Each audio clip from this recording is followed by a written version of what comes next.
Hi guys, it's Miss Eliza with another Elementary Maker Monday. Today we're continuing with our color theme and we're going to be making some artwork out of chromatography strips. That's these, and they just look like little strips of paper, and these are designed to separate color.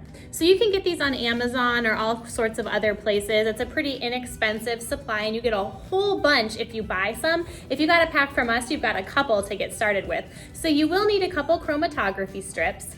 And then you're also gonna need markers. And we tried this experiment with a whole bunch of different markers, and we found that the Mr. Sketch brand worked the best. I don't know if it's just because it's thicker or why. We'll get to that in a minute, but these ones worked the best for us, but you can try it with all different kinds of markers, whatever you have on hand.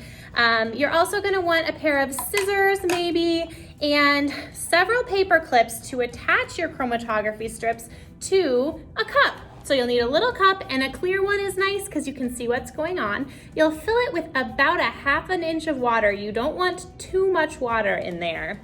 And then for this particular project, we also are making a bookmark. So we have some paper to make a border and a couple strips of contact paper. That's that sticky, clear, kind of plasticky paper. But you could do all sorts of art projects with these cool chromatography strips. So really, it's whatever you want. Those are kind of optional supplies. So to get started, the first thing that we're going to want to do is to draw our color onto our chromatography strips.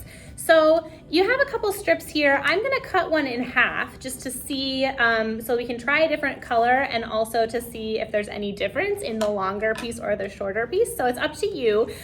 You're going to need to draw the line with a little bit of space towards the bottom. I would say almost a ½ inch of space up from the bottom is where you'll want to draw your line. So you don't want the paper to get too short. And then you're going to want to pick your color. And if we're trying to separate colors, are there any colors that you might not want to use? I'll let you think about that one. So primary colors are red and blue and yellow. And those colors are usually just made up of one pigment. Those are the primary colors.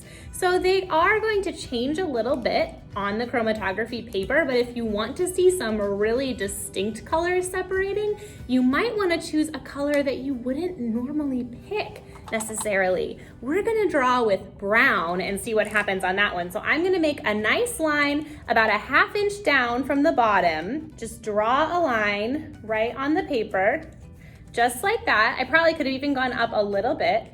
And then I'm gonna repeat that with some other colors. So I'm going to pick this sort of dark green color, draw that line. And then I'm going to pick this purpley color and we'll draw that line. All right, so we've got our 3 little strips and they're ready to go into the water to start this experiment.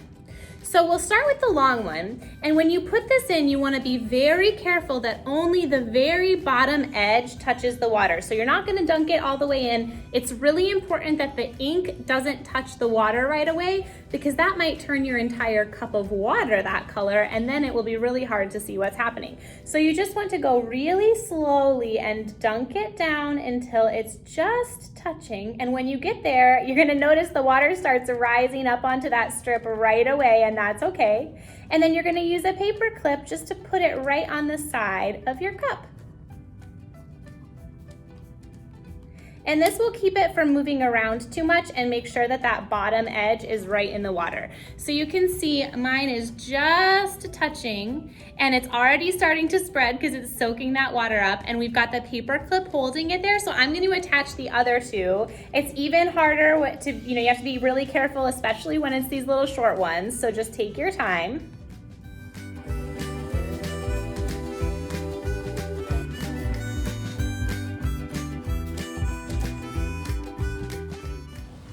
All right, so we've got some spreading already happening, and we can take a second to guess what we think might happen. So what colors do you think we might see in this purple ink?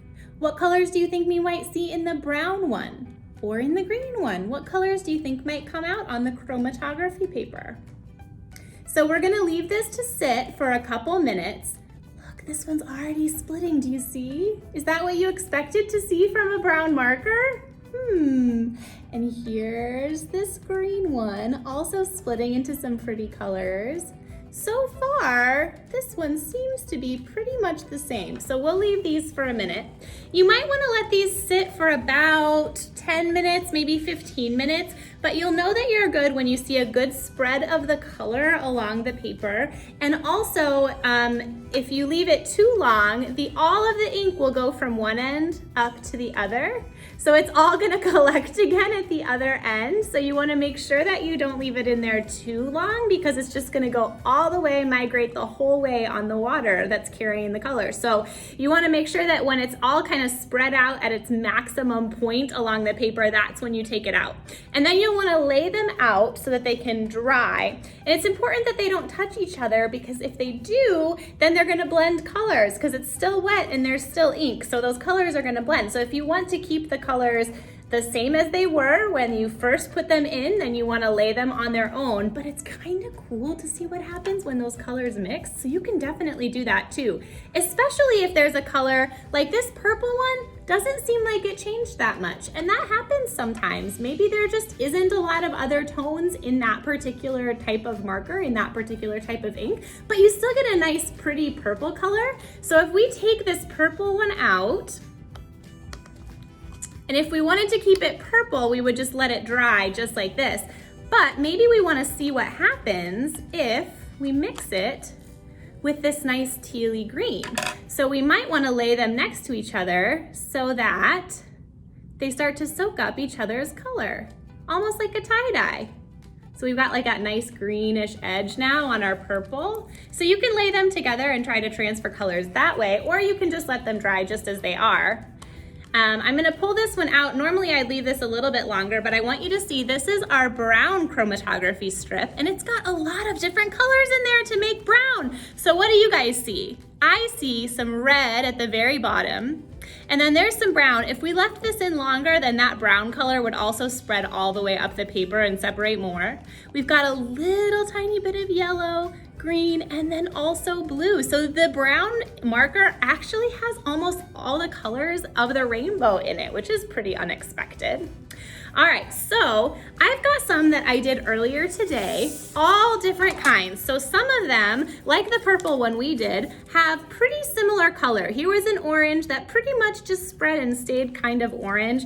This one was a purple that ended up splitting. So this one is red and there's a little bit of blue at the end that split. This was a nice green one that separated into blue and a sort of yellowy green on the other end.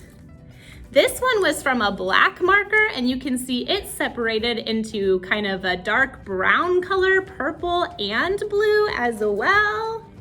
This was a pink that split into like an orangey red color. I also added a little bit of the blue and green onto the end of this one. Here was another brown, and this one you can see really clearly those stripes of the colors that make up the brown. So there's a whole bunch of different options, and they're pretty, right? They look like all these fun rainbowy strips, so we can do a lot of different things with them. But one of the simplest projects I thought to do would be to make them into a bookmark. So we've got some pieces of contact paper, and these are nice and sticky. So when one side is kind of shiny and smooth and one side is sticky. So you're gonna unpeel one piece like that, and it'll be sticky side up. So lay that flat and make sure you don't accidentally stick something to it because it will stick. And then I'm going to cut a little piece of my construction paper, and I'm just making kind of making up a design, but you could do whatever you want. I'm just gonna put like some little lines around the edge to kind of make a border for the colored strips. So I'm just laying one flat on this side and one flat on this other side, kind of right up along the edge.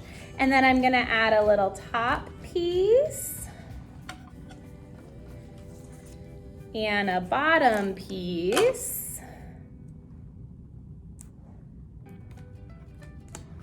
So now I've kind of got this little rectangle that I cut out using the black construction paper. And again, you don't even need to do this at all, or you can do any other shape that you like. You could make a letter for your name or whatever you want. And then I'm gonna cut some of the prettiest colors that I like out of the chromatography paper. And you can just do squares. I'm gonna do kind of random abstract shapes that are all different kinds of shapes. And you can choose if you want to have a particular color scheme or if you just want them to be any designs that you like. So I'm gonna cut the rest of these shapes up and then we'll stick them on. All right, so I've cut a bunch of the shapes and I'm just gonna lay them inside my frame in kind of a random pattern, trying to put whatever side was front because that's gonna have the sort of brightest color on it. So we're just gonna kind of spread them out however I like. And I cut a couple that are heart shaped too, so we can put a couple hearts in there. Any shapes will work, any design that you like. There's no right or wrong answer. It's really just a cool way to display some of the colors that we created on here. And you guys are probably way more artistic than I am, so I bet you guys can come up with something really cool to do. It'd be kind of fun to do something geometric, make a pattern out of the different colors that you have. It'd be kind of cool to do long, skinny strips, and maybe you could weave them almost like a fabric or a textile might be woven. You could do stripes across. Let's see, I have a couple little spots that I still need to fill up, so I'm just gonna cut a few more shapes. All right, so once you've kind of filled in all the sticky parts that are on your little shape, then you can take your other piece of contact paper, peel off the back,